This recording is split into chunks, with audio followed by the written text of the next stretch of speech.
So then I got a job like at Barnes & Noble. It's like I love books. I have this experience working with customers. And I have like science experience. It shows I like, to read and stuff like that. Put that there.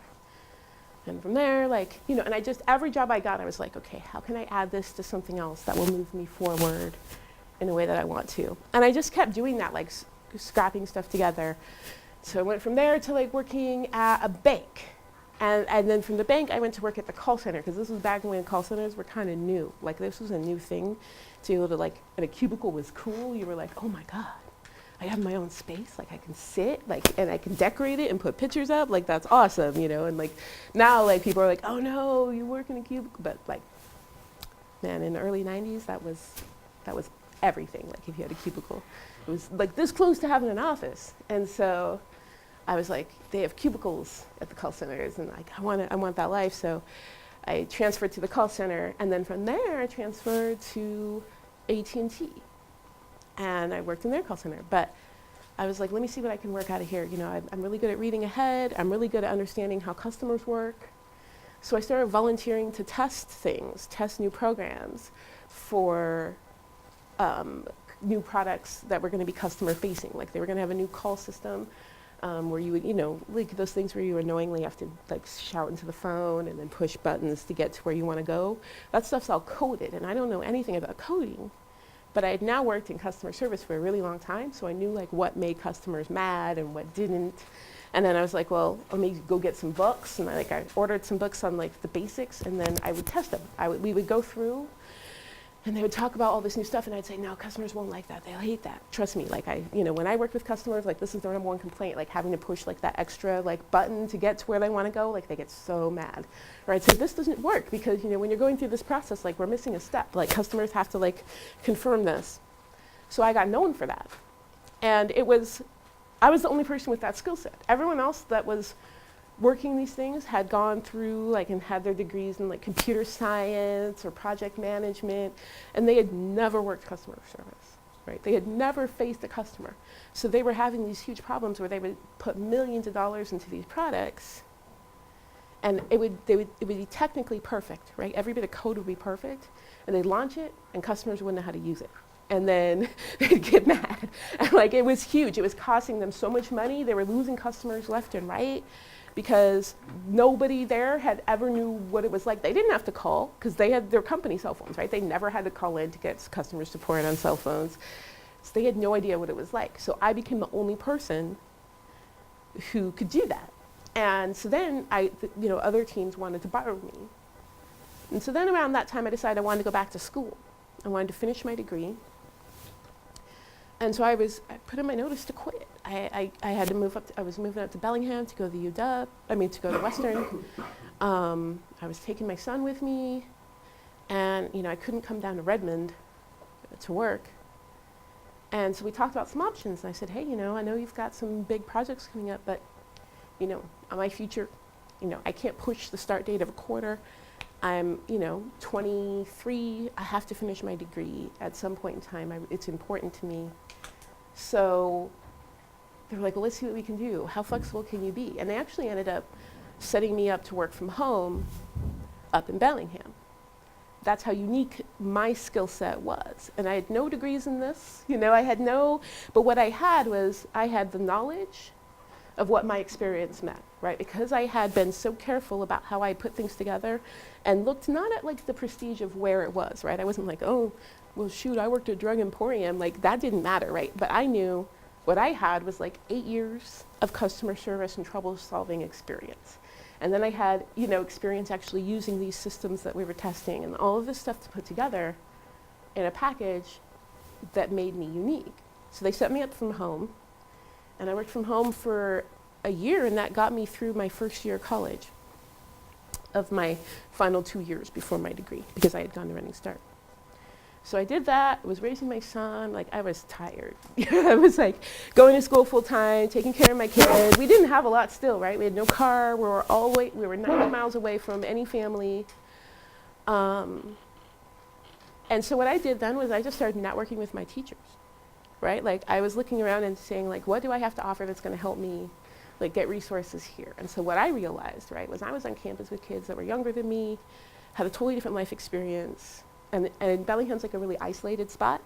It's like just college, and that's it. And so, like, I started realizing a lot of the professors, you know, like they're trying to talk to their students, and students are like, I don't know what you're talking about, old man. And like, there's this gulf, but I was kind of stuck in the middle because I had a kid I was taking care of, right? You know, and I had all this stuff I had to do.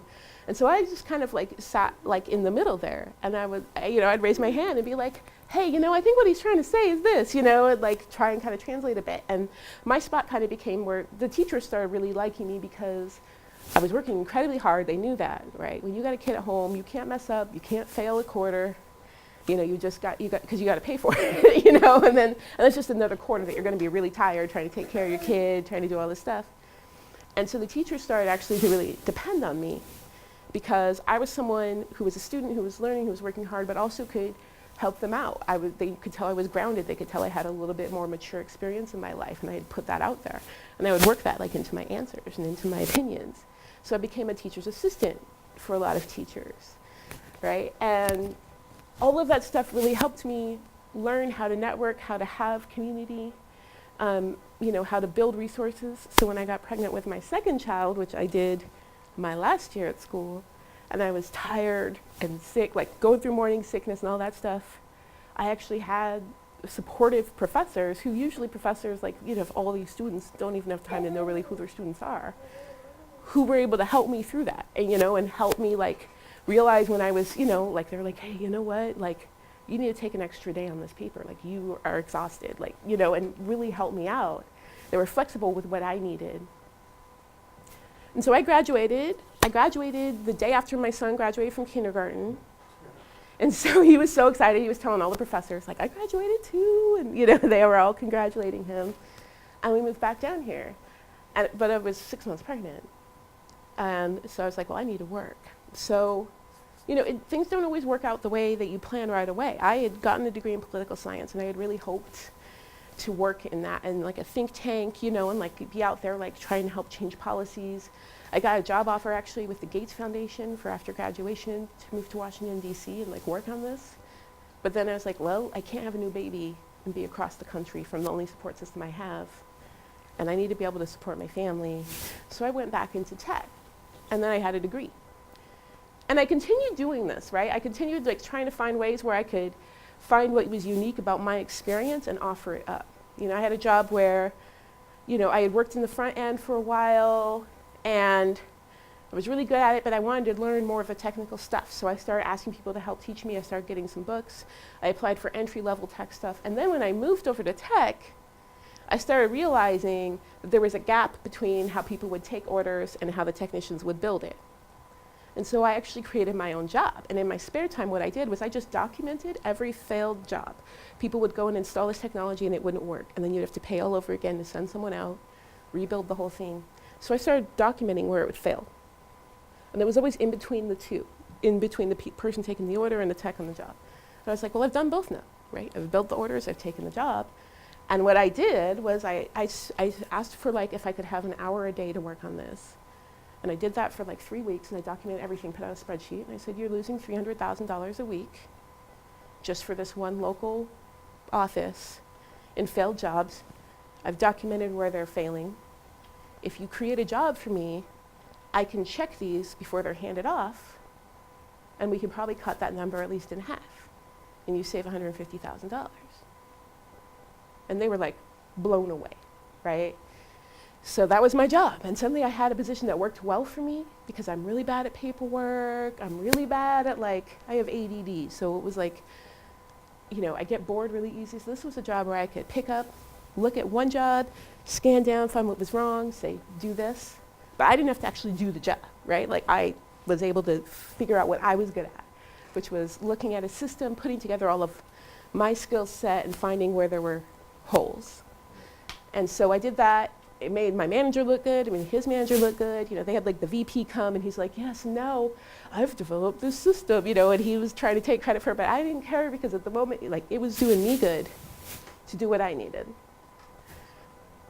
And so, yeah, and then I was able to move to other places, and I continued to do that through my career. And every time I was trying to balance a couple of things. I was trying to balance my unique skill set, right? I knew I had to find a niche, because I didn't have all of the things that you'd expect to see for a lot of these jobs, right? I didn't have like a scientific, like high-powered degree, right? I didn't have connections.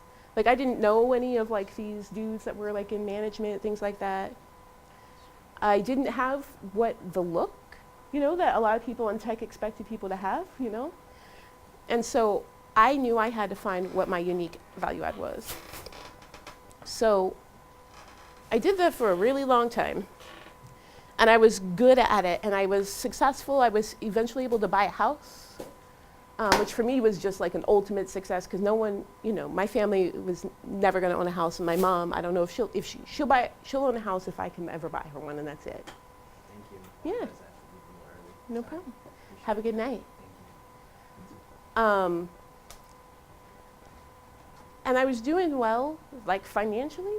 I was doing okay. It was like, for me, like it was, I didn't have to worry anymore. I didn't have to like look at every paycheck and wonder when am I going to get paid again, like, and I could have a little savings, but I wasn't happy. And, I was still surrounded by people who didn't know me. I was completely surrounded by white people who had never had any struggle in their life. And so many things were happening in the world, and I couldn't talk to anyone. I'd spent all day at work, and I couldn't talk to my coworkers about like what was happening in the world or anything like that. So I started writing about it. And I started writing about it because I wanted to like communicate with my community as to why this should matter to them too, right? Like I needed the people that I considered friends to care about what was happening in my world. And especially as my sons got older, and I was worried about their safety and things like that, like I needed them to understand. And it didn't seem fair to me that like all of my white friends could come and talk about what mattered to them in their life and get a lot of support about it, and people would be like, really invested in it. But these people who thought they loved me just as much, I couldn't get the same. So I just started writing. So I started writing about it. At first I just started writing like in a little blog and on Facebook, and it was real specific. Like if I had people in mind as I was writing this, like, oh, this is gonna get like Jason to like finally understand what we're talking about, and like that's what I was thinking as I'd write it. And so it ended up being, really infused with my experience, and it was really built to be persuasive as not just this is why I'm right and you're wrong, or this is why, Black Lives Matter, but more this is how this impacts me, a regular person in your community, your friend, your neighbor. This is how it affects me.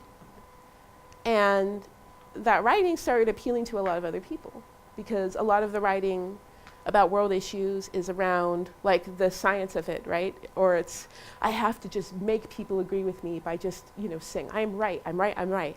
But not actually making it something that can relate to other people. Like if you haven't lived that life, if you come and try and talk about what your life is like, and if you just try and say this is wrong, it hurts me, but no one's lived your life, if they'll go, oh, well, it doesn't seem like it would hurt me, I don't get it. Oh. Yes. But they don't get it because it's not the life they lived, and they'll just shrug it off and say, nah, that's not real. So I had to be like, look, this is how I grew up, this is the impact it has on me, this is what it actually looks like in my life, and you know me. And it started appealing to people. And so people started asking if they could republish my blogs. Like they started asking, can we put it on Jezebel? Can we put it on The Stranger? Can we put it all these places? And then I started to realize like, hey, there's something about like what I'm saying that they're not getting elsewhere. And so I was very specific of like, okay, if there's something I'm writing that they're not getting elsewhere, I need to pinpoint what it is and be really protective of that and make sure that I'm consistent. And so I started like studying like how people responded to my writing, what it was about my writing they liked. And I was very like possessive of making sure people would say, hey, can you write about this? And if it wasn't interesting to me or it didn't seem consistent with who I was, I'd say, no, I won't do it.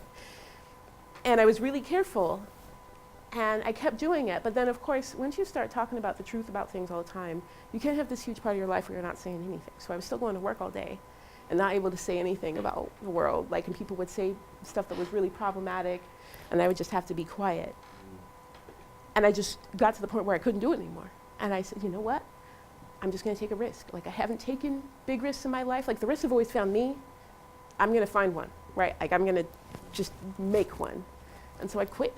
Like I just, one day I was like, I quit. And I had figured it then, like I knew what my value was to the writing world, and I just kind of put it out there. And I started working, and I started scrapping jobs together, you know, and I'd spent a whole life making ends meet, you know, and finding other ways to make money and so for freelance writing, you know, where you're getting paid per piece you write, and you're trying to get all these different places, it actually worked really well for me. Because I was so used to that life. I was so used to going, no, hey, come here. Like, you need this, come here, you got to see what I got. And going around and putting that together. And then I found other stuff, you know, like I used to do art. So if I was short for a month, I would like paint a portrait, you know, for like $90 and be like, hey, who wants this, you know? And that's how I would make do. And I did that for a while. And I was still just as picky about my reputation, like just as like, absolutely everything has to be what people expect from me that's different. And eventually, I was offered enough work that I didn't have to even search for it anymore. So now I'm at the point where I don't actually have to ask for work. I don't have to reach out, I don't have to pitch, I don't have to say, hey, do you want this story? I have more people asking me to write for them than I have time. And I can say, no, I don't want that. And I can just pick exactly what appeals to me. You know, I have a book coming out in January, a sold out opening at Ben Royal Hall. I've got, you know, I'm speaking, flying around the country, flying out of the country to give talks. I've got to be on CNN, I've gotten to be on CBS Evening News, and I've gotten still to do it every day, knowing that I am being completely true to what I bring to the table. And I have refused to alter any bit of it. And so, growing up here and seeing how many brilliant people we have, especially how many brilliant minds of color we have in Seattle, and seeing how often they're told that they have to change and shift and be something other than they are, and that there's no way they can make it ahead being who they are, like it just hurts my heart. Because it's that sort of innovation, it's everything that people tell you that you shouldn't be, that can actually be the one thing that they don't have, you know, that can really not only benefit you, but benefit them. And I hope, like, as we chat here, that you guys can kind of start to figure out some of the things that you have that are unique or underrepresented that you can actually turn into your selling point. So that not only can you get ahead, but you can get ahead on your terms, right? Because you can get ahead in a lot of ways. You can get ahead in a way where you're signing on to something that's not comfortable, it doesn't feel right for you, and then you're stuck. And you have to do that, you know, because then suddenly you're like, oh, I've got this paycheck. I don't want to lose that, you know, I don't want to get rid of that. Or you can do it on your terms, and then you're free, and you can innovate. And as you grow and change, what you do can grow and change. So I guess I want to open up first for any questions, and we'll do a couple of exercises. So, yeah, any questions, anyone?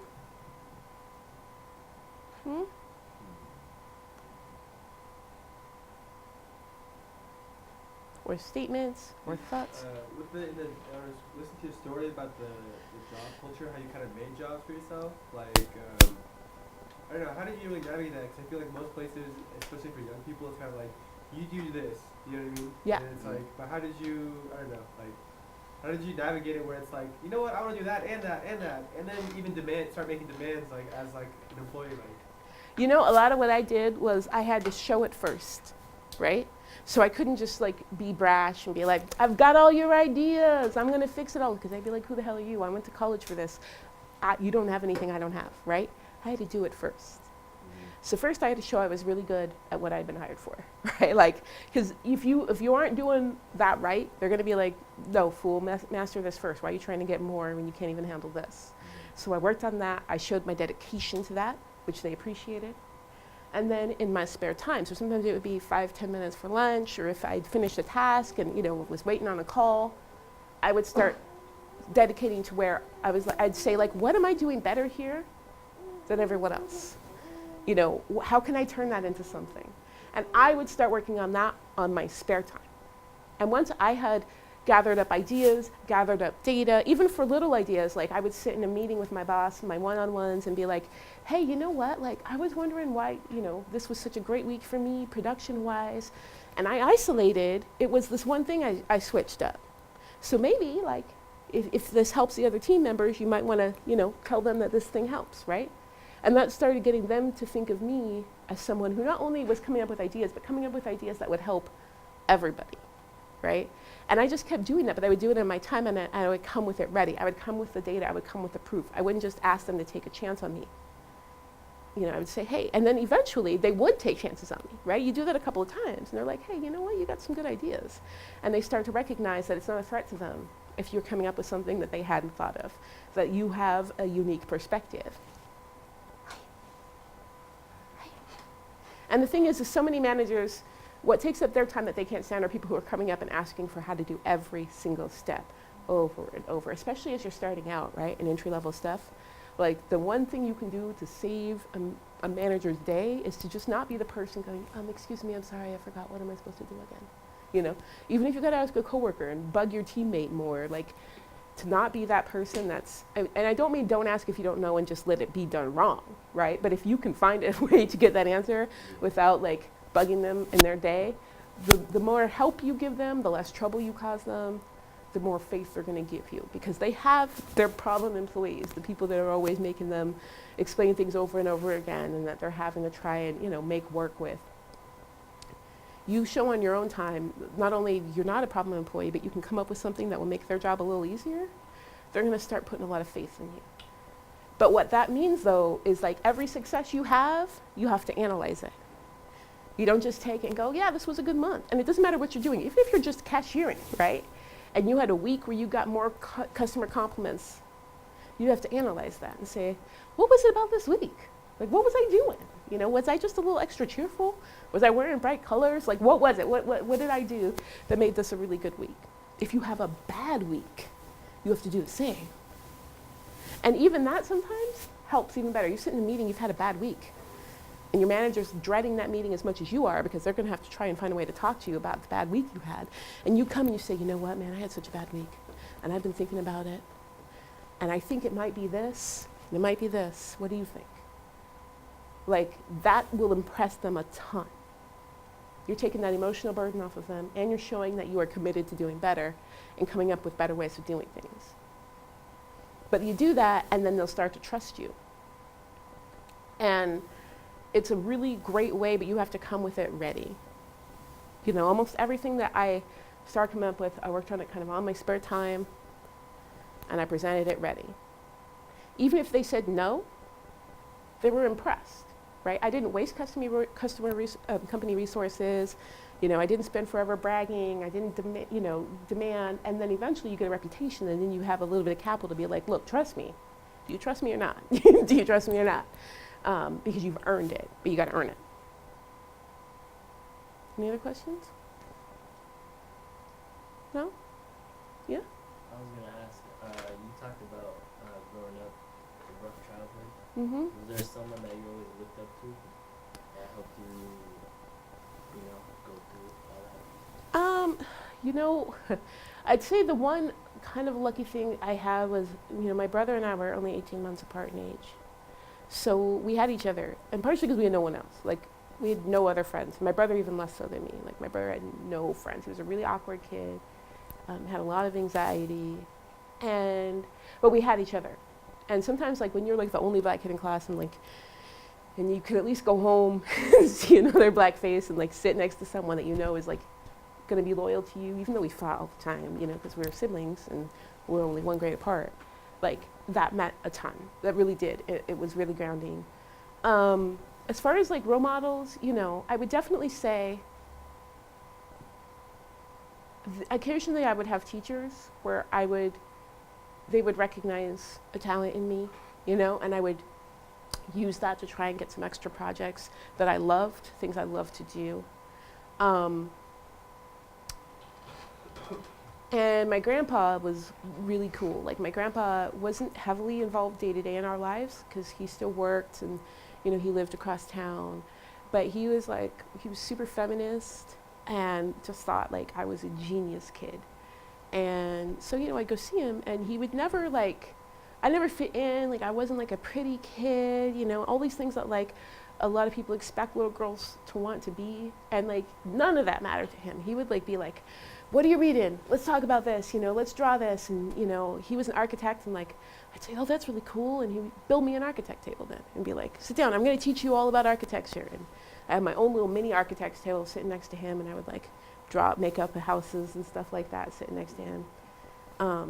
And that was definitely like a really cool, safe space.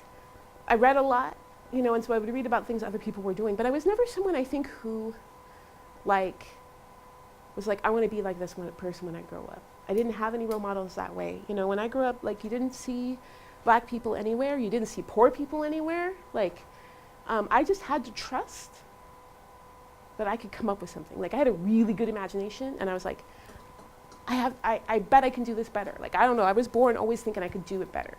Like, I was like, I bet I could do life better. Like, I would look at how we were struggling, I'm like, I bet I can do this better.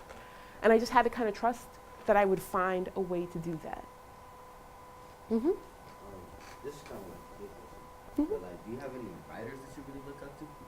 Like right now? Or maybe in like in any point in your life? Mm-hmm, mm-hmm. I would say, you know, from the earliest, Alice Walker was definitely a writer that I loved.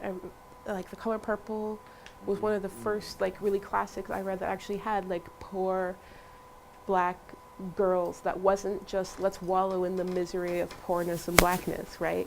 It was the actual interior lives of poor black girls. And I first read that probably when I was like 11, and I reread it, especially because I didn't get a lot of it, you know, I was only 11. So I was like, but I knew there was something there that spoke to me. Toni Morrison also, Kurt Vonnegut, actually. I really got into him in middle school. And he's, you know, he's a satirist and an absurdist. So he takes things to their absurd limit. But what I loved about him that I saw a lot in myself was a lot of people think he's really dark and really negative. And a lot of people think I'm really dark and really negative. Like, they read my work and they're like, smile, damn it, you know.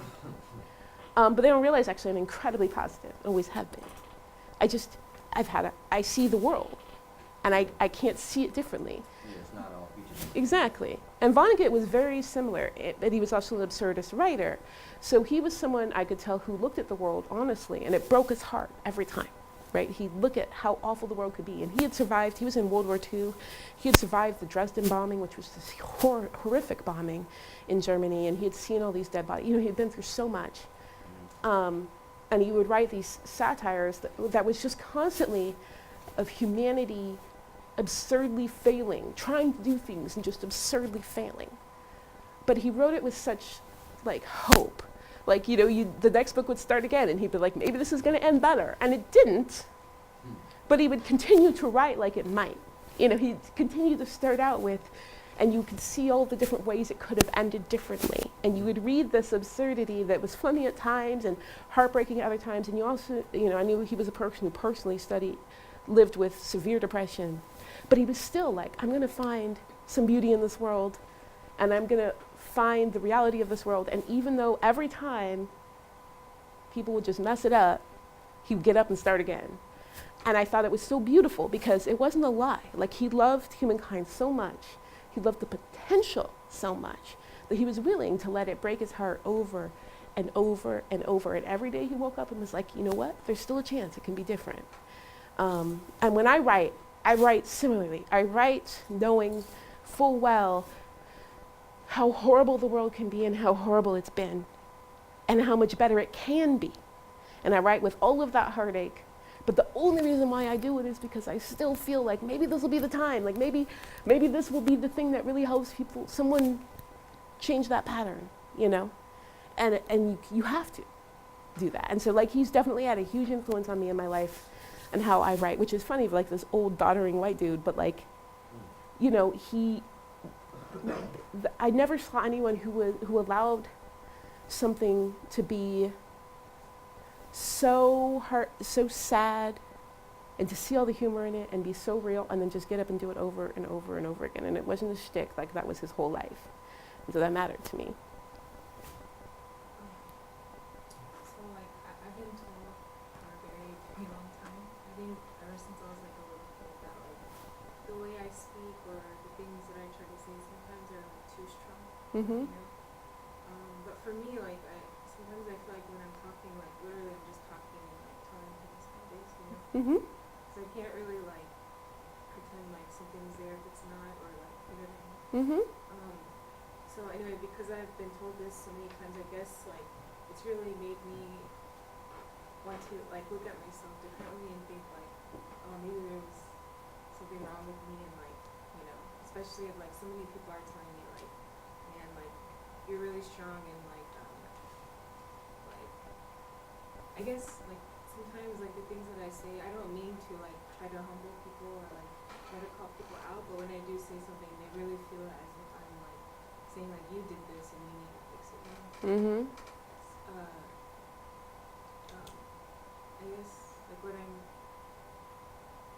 I don't know how to say what I mean. Like because of it, also some people are, I guess, like afraid to be around me Mm-hmm. Mm-hmm. because like I don't know. I just Mm-hmm.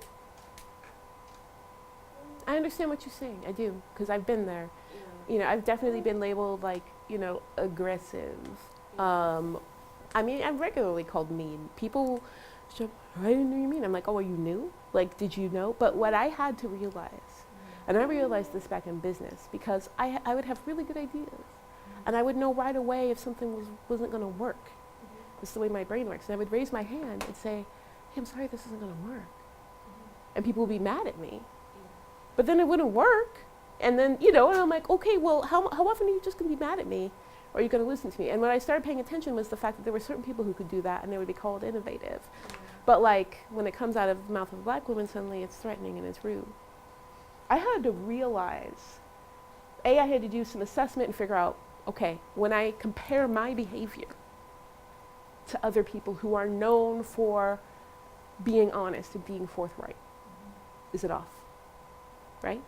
If I'm way out, you know, and like then maybe I need to reevaluate. But if I'm not, if I could sit next to like a white dude in a suit in a meeting, and he says what I'm saying, and they would say, "Good job, Chad,"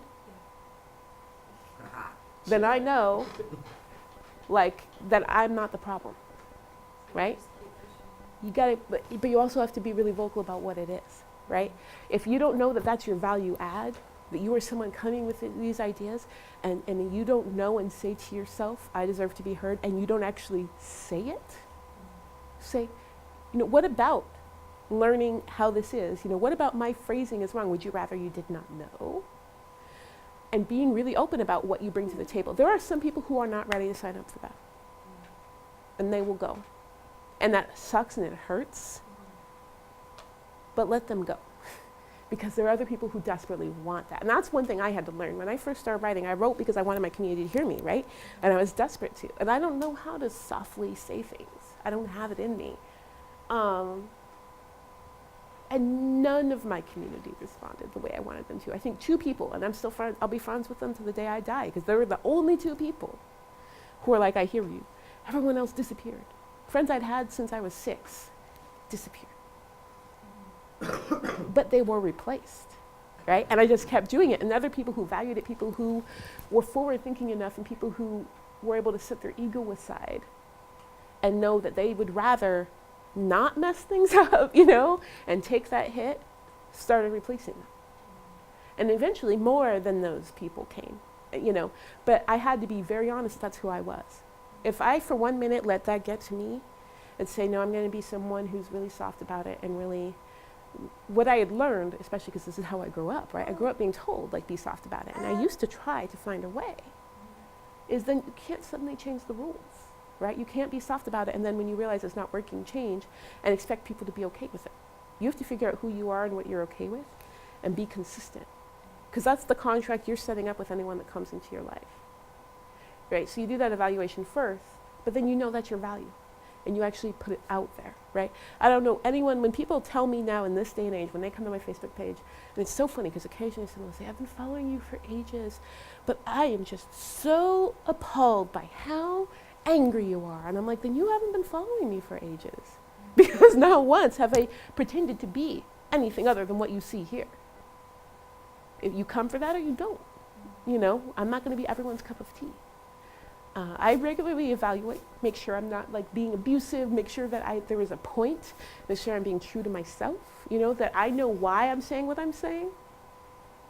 But I'm very open that that's the way I will always be. And I restate it over and over again. Like I end up having to say on Facebook over and over again. Like I am never going to pull punches. I am never trying to be rude. And if I ever fall out of line, feel free to correct me and with the exact same honesty that I would correct you. But if you came here to be comfortable, if you came here to feel like you're doing everything perfectly, you didn't come here for friendship, because that's not the way friendship works. And you didn't come here for me, because that's not the way I work. But I would always say, you know, I sit there and I evaluate, like, would this look different on anyone else? I learned pretty early what that double standard looks like. I remember when I got a promotion working in tech, a really big one.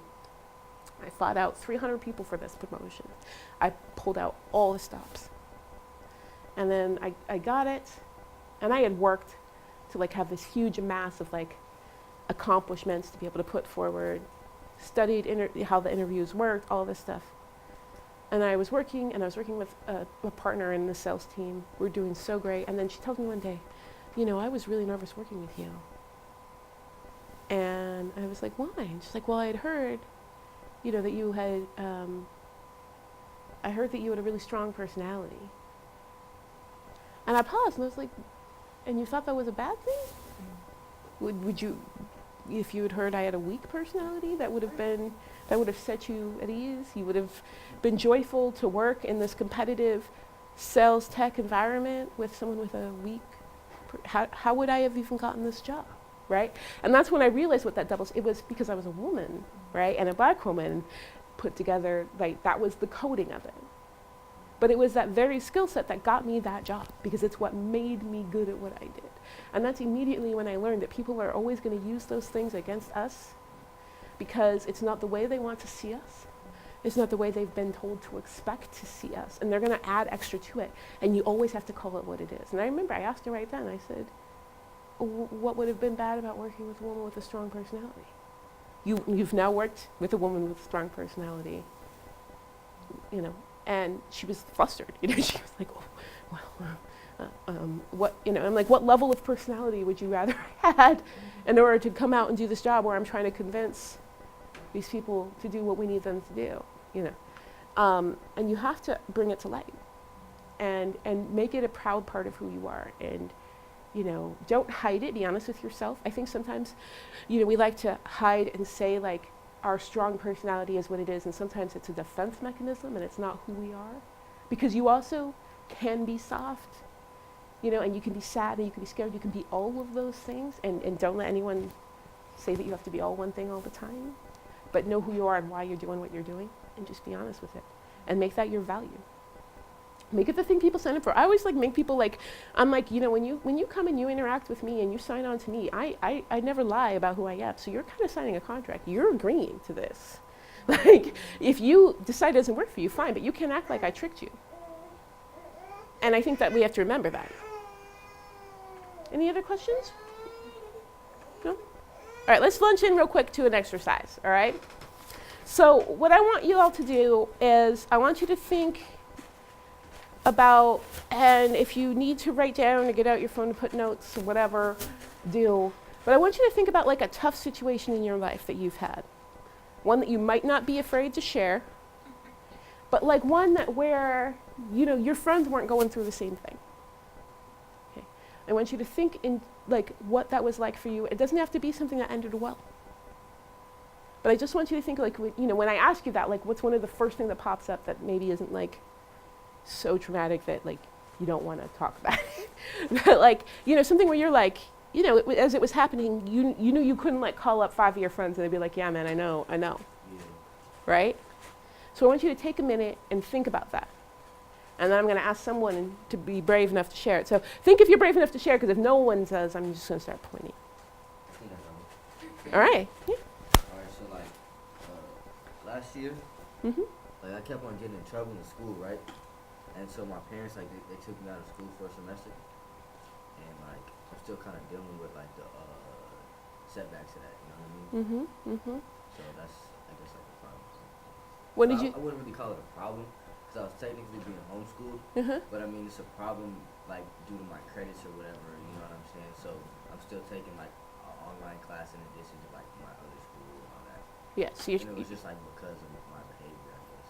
okay, all right, Yeah. all right, cool, cool. And so your parents homeschooled you, and then did you go back into the same school, or yeah? Well, kind of.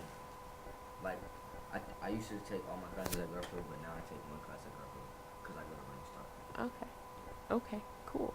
All right, so when we think about what happened here, right, this is kind of a unique situation, right? I don't know a lot of kids whose parents took them out first semester, right? I mean, there are other kids who've been in that situation, but not a ton, right? That's not the story, like when you read about teenage life, right, that you hear. All right, so you were pulled out. This was a difficult adjustment, I'm sure, too, being homeschooled and not like being in your It day-to-day. wasn't that difficult. I was at home. And you weren't quite learning things in the same way you were used to, and now you have all these credits you got to make up. Well, like as far as learning wise, I mean, I liked it better Yeah, because my parents are not dummies. yeah. They're not going to just have like school, like regular school. So what do you think, when we like fundamentally look at areas where you had something that you might have picked up that other people wouldn't, a life skill you might have picked up from this situation that other people wouldn't? I don't even know. Well, I can think of a couple because What would you my kid's the same age as you.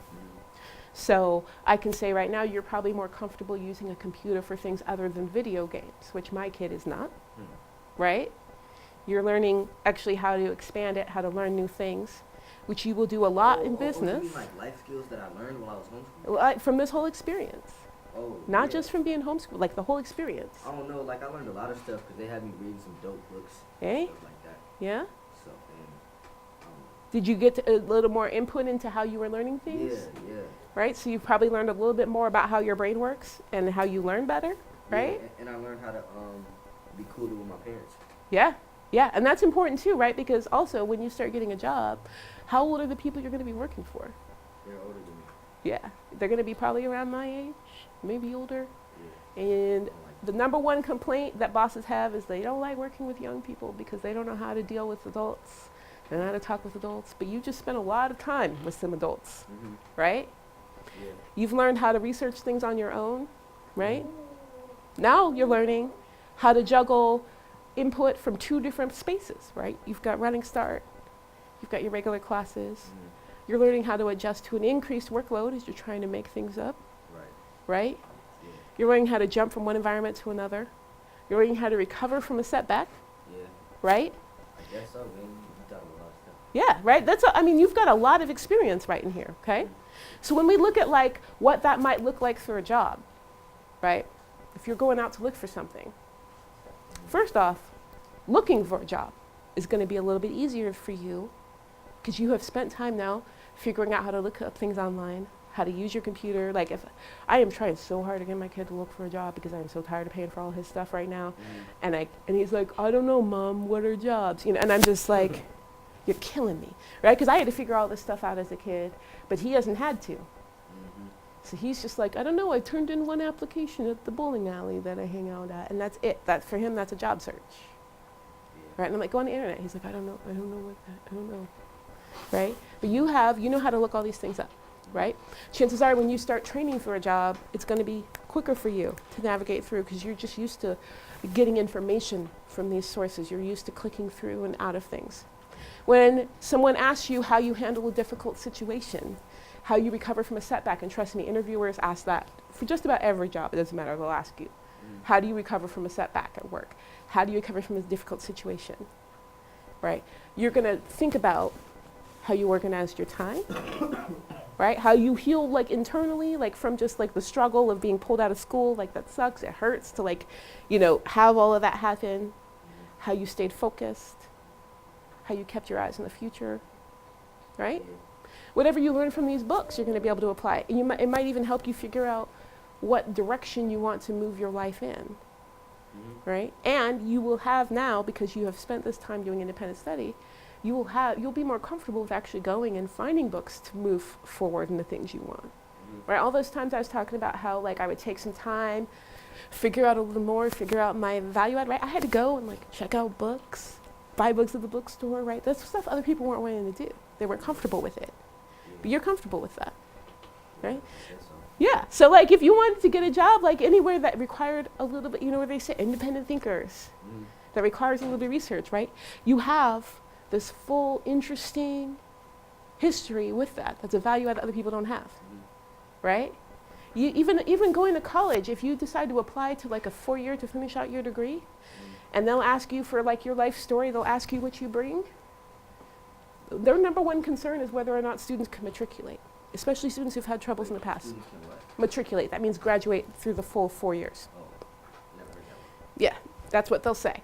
And basically they're concerned, especially if they're going to take a chance on a student who may have had some difficulties in the past, Yeah. is can they graduate? Because they spend a lot of money getting you ramped up, and so then if you drop out, they lose that. Right. And it makes their numbers look bad. They're all about numbers, right? They want rich families to pay them. Rich families only pay if they can say like 98% of our students graduate, right? Mhm. So you want them to take a chance on you. And you can show them, hey, you know what? You're worried about struggle. I've already been through that struggle. I've already been through that academic problems. Mhm. And I pulled it together. And I learned I can do this. I learned I can handle the extra workload if I ever fall behind. I learned I can pull myself back up. I learned I can do the extra research. I can do the independent study. I can reach out for help. I can do all these things I need to do, right? Mhm. You have a totally unique situation. Whereas there will be some students who get straight A's, but have never had a struggle in their life. And the first time they have a hard test and they get a D, they drop out.